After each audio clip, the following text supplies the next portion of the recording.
뭔가 우왕좌왕하게 되고 본인이 이렇게 믿고 따르던 차이가 생겨서 뭔가 갈등이 되고 뭔가 적응을 또 새로 해야 되는 어려움이 생기잖아요. 그죠? 대외 활동에 있어가지고도 막힘 현상이 생기는데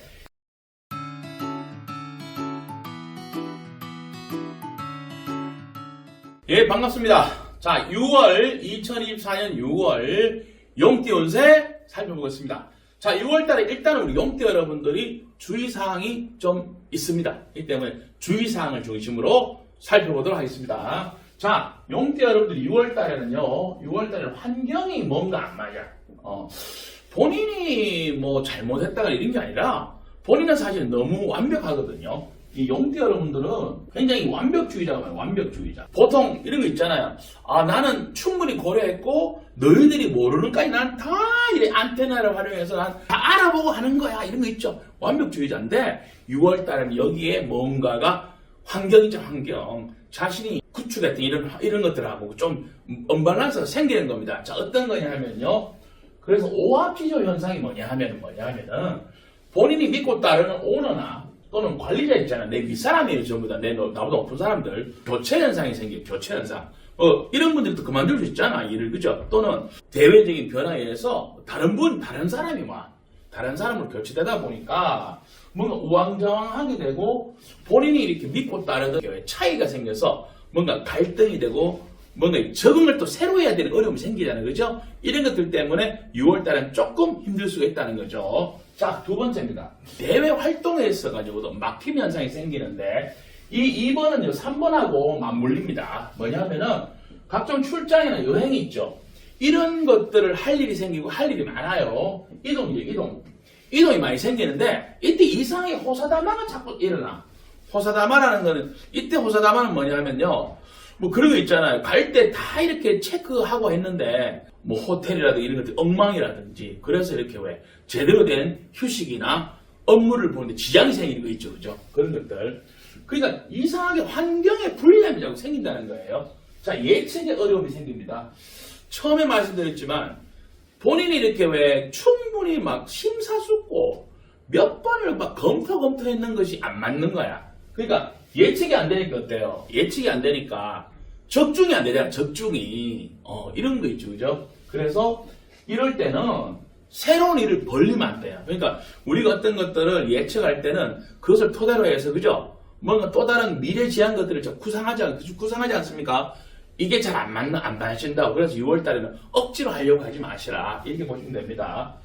그러다 보니까 육체적으로보다는 정신적으로 어려움이 생겨요. 우울증이라든지 이상하게 이렇게 실패에 대한 두려움 있잖아요. 이런 것들이 가져다주는 정신적인 문제가 생기기 쉽습니다. 자, 그래서 6월의 귀인입니다. 6월의 귀인은요, 자, 뭐냐 하면은 이런 것들 때문에 성급함이나 조바심이 굉장히 생겨요. 미래를 좀 끌어당겨야 되는데 이게 마음대로 안 된다는 거죠. 그죠? 그러다 보니까 뜬구름 잡기식의 사람들 있잖아. 이런 사람들하고 자꾸 만나기 쉬워요. 뭐냐 하면은 내가 너 되게 해줄게. 나를 따르면 된다. 이런 거 있잖아. 뜬구름 잡기입니다. 그게 약간 사기성 있는 사람들이죠. 이거 사기꾼들. 사기꾼들을 좀 조심해야 된다. 이 말입니다. 자, 그래서 자기 사주에 인이나 묘, 호랑이의 글자나 토끼의 글자가 있는 분들은 온보지신 이래가지고 옛 것을 지킨다. 지금 현재의 나를 지탱해주는 것들부터 지켜나가면서 미래를 설계하는 이런 어떤 지혜를 배우게 되겠죠. 호랑이띠, 토끼띠입니다. 또 있습니다. 원숭이띠와 닭띠입니다. 원숭이에 대한 글자나 닭에 대한 글자 자기 사주에 있고 또 주변에 이런 분들로부터는 현실 가능한 미래 있잖아. 그죠? 뜬구름 잡기 식이라든지 뭐 자기가 예측을 했다거나 뭐 이런 것들이 아닌 지극히 현실을 기반으로 한 어떤 미래를 구축할 수 있는 그런 지혜를 받고 이런 협업을 할 수 있다. 이렇게 보시면 됩니다. 자, 6월의 연애입니다. 자, 6월의 연애는 이게 연애도 그런 현상이 생기는데요. 되게 매력이 있고 카리스마가 넘치는 그래서 막 대시를 받아요. 용띠 여러분들이 대시를 하기보다는 이런 사람들로부터 대시를 받다 보니까 어때요? 아니 멋진 사람들이 자꾸 대시하면 또 데이트도 하고 해야 되잖아요. 그죠? 되게 휩쓸릴 수가 있어. 휩쓸릴 수 있다. 자신의 중심을 잃어버릴 수가 있다. 그래서 사실은 쉽지 않겠지만 시간을 가지고 좀 교제의 어떤 왜 진도라든지 또는 왜 너무 성급하게 왜 확정 짓고 이런 거 하지 마시고 시간을 두고 여유 있게 만나보셔라. 그죠? 아니 나를 그만큼 좋아해서 누군가가 대시했으면 뭐 그 사람이 나를 따라와서 해야 되지. 그죠? 본인이 자꾸 끌려가지 마셔라. 이렇게 보시면 됩니다. 자, 2000년생입니다. 2000년생은요. 안정적인 소속이 마련되는 걸 얼마나 좋아. 그죠? 그런데 본인의 처세에 문제가 생겨요. 본인이 이상하게 뭐 마찰이 자꾸 생길 수 있어요. 그래서 불만이 생길 수 있다. 남들이 보면은 너 잘됐다 이러는데 이상하게 본인들은 불만족스럽게 생각할 수 있다. 갈등이 생긴다. 이래 볼 수 있습니다. 1988년생입니다. 88년생은요, 자, 합격하고, 취득하고, 이런 어떤 좋은 운이에요. 그 다음에, 환경이나 조직에서도 본인이 나서서 해결할 일도 많습니다. 그래서 공도 많이 세우는데, 중요한 건, 이상하게 외화내빈이다. 겉으로는 화려하지만, 안으로 보면은 조금 이렇게 실속이 없다거나, 자격증 따고 다 했는데, 당장 이걸 어떻게 써야 된다고 할 때 못 쓴다거나 이런 거 있잖아요. 그죠?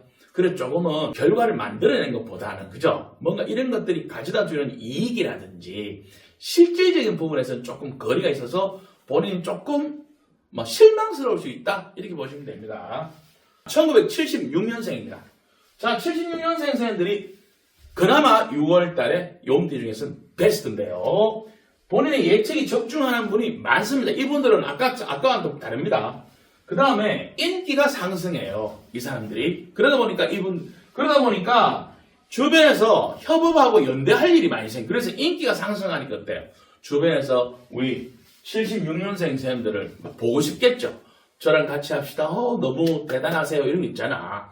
그래서 76년생 쌤들이 그 전보다 좀 빛이 난다. 후광이 난다. 이렇게 볼 수 있어요. 1964년생입니다. 64년생 쌤들은 자, 풍부한 연륜을 가지고 장애를 극복할 일이 생긴다. 그러니까 작은 장애는 있다는 이야기죠. 그죠? 근데 연륜으로 승부한다. 이때 상부상조, 돕는 사람들은 많기 때문에 너무 걱정할 필요는 없다. 자, 그런데 여명 64년생이시면서 여성분들은 되게 예민하실 수 있잖아. 그죠? 판단력이나 이런 것들이. 그러다 보니까 스트레스가 생겨요. 이런 것들에 대해서. 그래서 물론 잘 풀어가시겠지만은 마찰은 일어날 수가 있다. 이렇게 볼 수 있습니다. 자, 1952년생 쌤들입니다. 52년생 쌤들은 주변에서 가서 도와줘야 될 일이 생겨요. 돌볼 일이 생긴다. 근데 이런 것들이 좀 번거롭긴 하지만 공짜는 아니고 가면은 소위 말해서 약간의 아르바이트처럼 또는 소일거리가 생기는 현상이다. 그런데 그냥 쉬운 일이 아니고 돌봐줘야 되고 내가 챙겨줘야 되고 조금은 심신이 필요할 수는 있습니다. 자, 6월달 우리 용띠 여러분들이 한 번에 장애와 마주친 것 같은데요. 하지만 조금 이렇게 새로운 일을 벌리지 마시고 기존의 것을 자꾸 가져가면서 좀 더 단단하게 다지는 그런 6월 되시기 바랍니다. 고맙습니다.